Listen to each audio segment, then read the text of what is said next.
शर्म तो तुम्हें करनी चाहिए जो अपने बाप की सम्मान नहीं कर पाए हो। कम से कम इस बात को शर्म करनी चाहिए। किस प्रकार का आचरण होना चाहिए?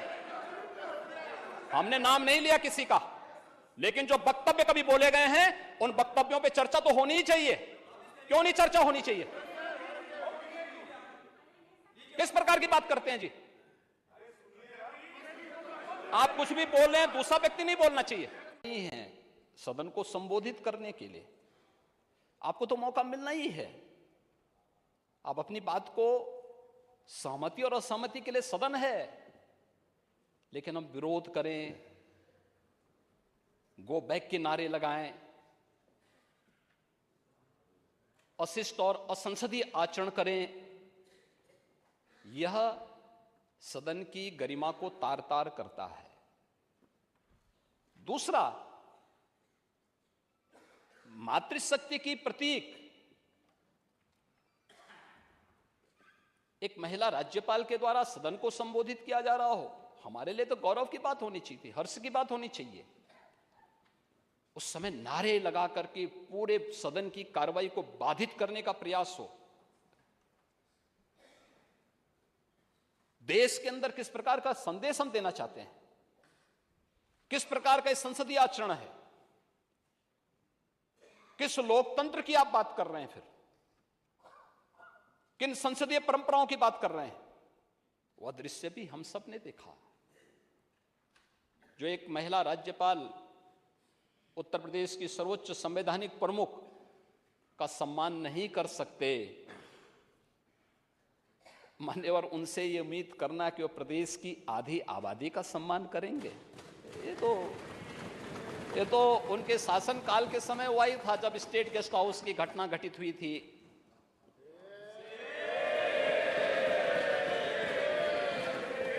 आचरण तो उनका उस समय भी सामने आया था। लड़के हैं, गलती कर देते हैं, ऐसे भी बयान आए थे। ऐसे ही अन्य तमाम वक्तव्य उस समय आए थे। महोदय, वे लोग लोकतंत्र की बात करें, मुझे बड़ा आश्चर्य होता है। ये किसके गुरु हैं? यानी यह शिवानंद गुरु किसके हैं? यह बड़ी आश्चर्यजनक स्थिति है। और महोदय, मुझे देख करके बड़ा आश्चर्य हुआ, ये लोग प्रदेश के अंदर सुरक्षा की बात करते हैं। शर्म तो तुम्हें करनी चाहिए जो अपने बाप की सम्मान नहीं कर पाए हो। कम से कम इस बात को शर्म करनी चाहिए।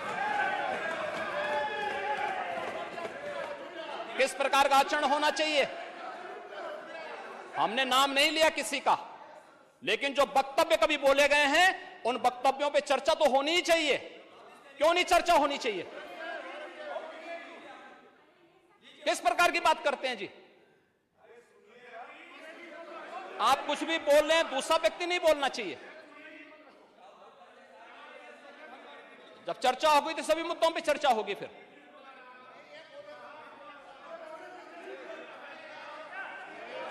महोदय,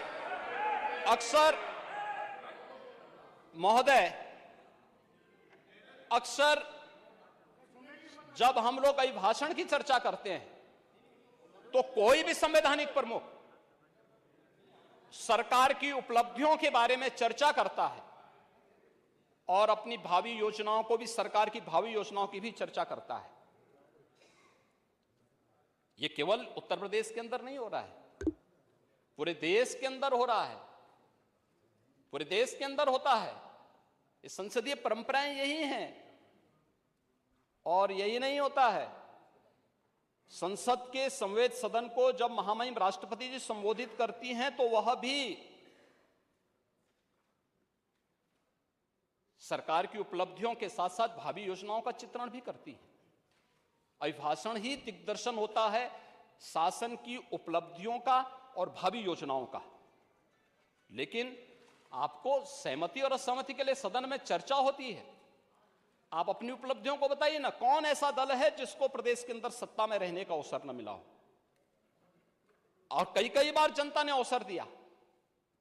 अगर आज अपने कारनामों से जनता आपको ठुकरा रही है तो इसके लिए अपने कारनामों को दोषी ठहराइए, उत्तर प्रदेश की जनता को मत दोषी ठहराइए।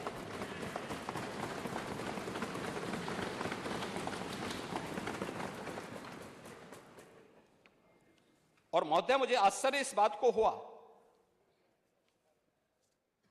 आश्चर्य तो मुझे इस बात के लिए हुआ कि उत्तर प्रदेश जिन जिन उपलब्धियों में नंबर 1 पर है, जिन बातों में पिछले 6 वर्षों में उत्तर प्रदेश ने नंबर 1 स्थान प्राप्त किया, उन उपलब्धियों के बारे में हर उत्तर प्रदेश वासियों को गौरव की अनुभूति करनी चाहिए, चाहे वो सत्ता पक्ष का हो, विपक्ष का हो, या कोई भी उत्तर प्रदेश का वासी हो। हर एक को गौरव की अनुभूति होनी चाहिए। हमारा उत्तर प्रदेश आगे बढ़े, हम सबको गौरव होना चाहिए। लेकिन हम कहें साहब ये तो गलत है,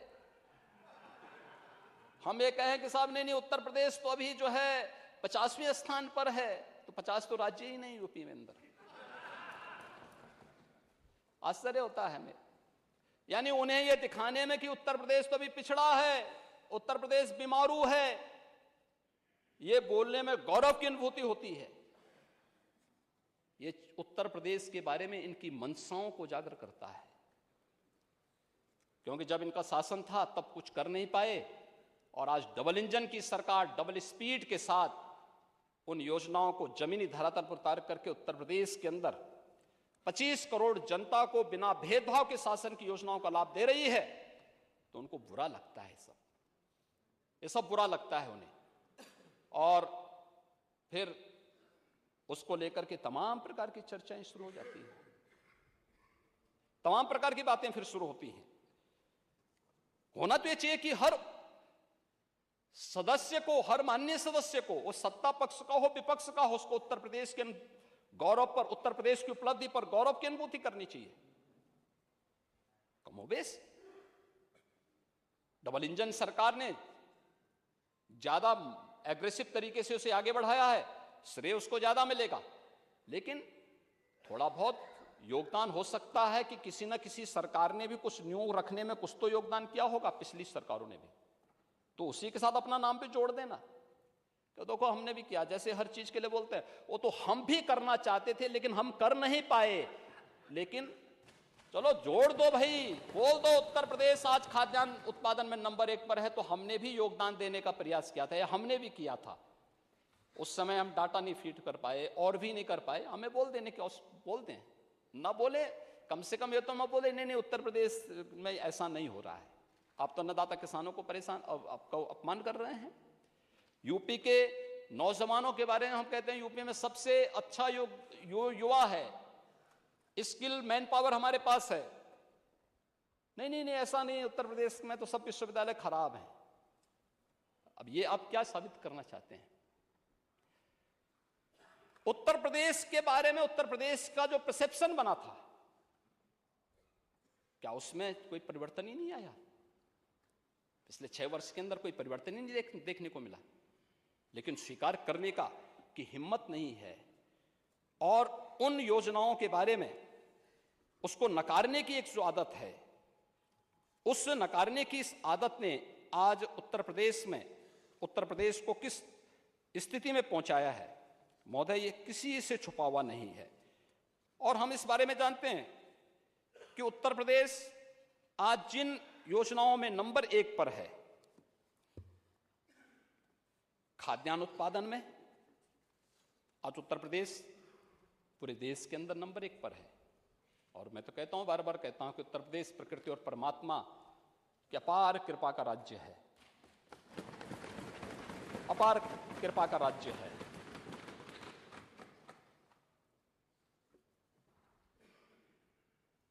देश की कुल कृषि योग्य भूमि की 11% भूमि हमारे पास है, लेकिन उत्पादन हम करते हैं इसमें 20% खाद्यान्न का उत्पादन करते हैं। ये उत्तर प्रदेश की उपलब्धि है।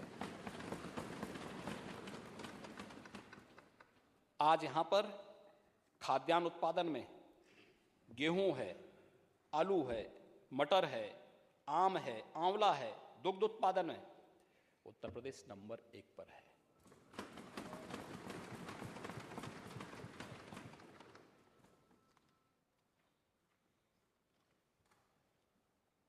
महोदय, गन्ना उत्पादन में उत्तर प्रदेश नंबर 1 पर है।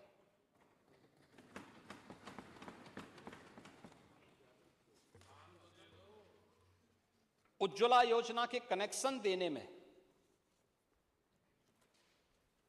1,74,00,000 परिवारों को फ्री में रसोई गैस का कनेक्शन, इसको उत्तर प्रदेश में इतने लोग इससे यानी देश के अंदर नंबर 1 पर। एक्सप्रेसवे में नंबर 1 पर। प्रदेश के श्रमिकों, स्ट्रीट वेंडर्स, इन सबको भरण पोषण भत्ता देने में नंबर 1। अटल पेंशन योजना नंबर 1। प्रधानमंत्री जीवन ज्योति योजना में नंबर 1। सूक्ष्म लघु मध्यम उद्यम 96 लाख यूनिट यूपी के अंदर हैं, जो परंपरागत उद्यम है, यूपी के औद्योगिक विकास की आधारशिला है, इसमें नंबर 1। कृषि निवेश पर किसानों को देय अनुदान में डीबीटी के माध्यम से भुगतान करने वाला देश का नंबर 1 राज्य है। देश में सर्वाधिक मेडिकल कॉलेज निर्माण करने वाला राज्य है और 1 डिस्ट्रिक्ट 1 मेडिकल कॉलेज के निर्माण की तरफ अग्रसर हुआ है, यह उत्तर प्रदेश राज्य है। हर गरीब के घर में शौचालय भी बने, सर्वाधिक शौचालय उत्तर प्रदेश ने बनाए।